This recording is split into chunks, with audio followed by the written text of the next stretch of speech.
Minum arak tu halal.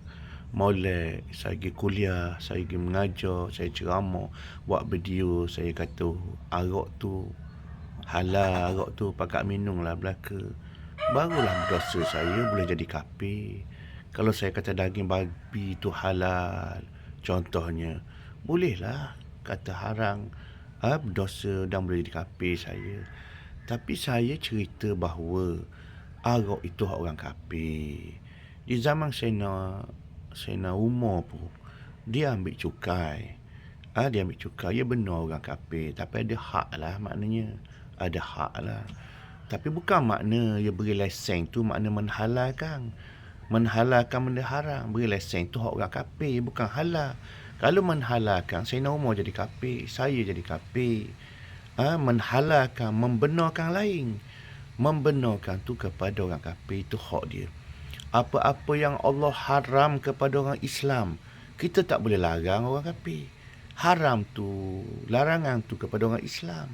Sebab tu Allah Ta'ala sebut dalam Quran, kita faham, ya ayyuhallazina amanu, wahai orang-orang yang beriman.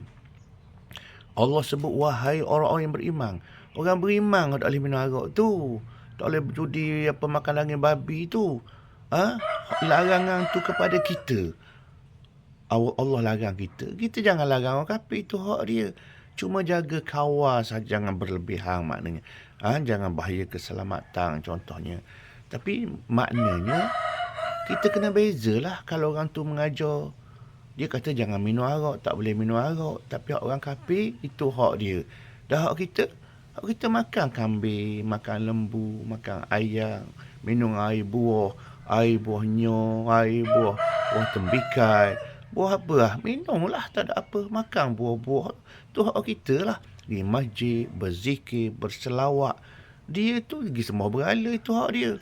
Kita nak dakwah, itu hak kita lah. Wajiblah atas kita dakwah ni. Tapi nak larang tu tak boleh. Maknanya jangan kita nak tunjuk orang Islam kita tak beri orang ni makan daging babi, tak beri orang minum arak, tak beri. Islam kita kuat. Jangan awak main lagu tu. Saya nak Umar, orang yang tegah. Khalifah yang tegah, sahabat yang tegah.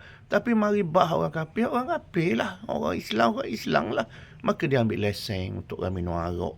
Dia bayar cukai tu bukan makna halal. Cukai tu dia panggil hak siasah syariah. Bak negara pulang duit tu kepada mereka mungkin. Dan seumpamanya lah.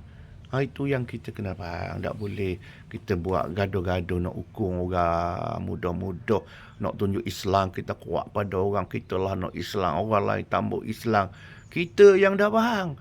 Ataupun kita faham secara ekstrim melampau. Secara khawarij apun syiah. Tak boleh. Ambil ahli sunnah wal jamaah. Kepahaman Islam wasatiyah. Wallahu ta'ala a'lam.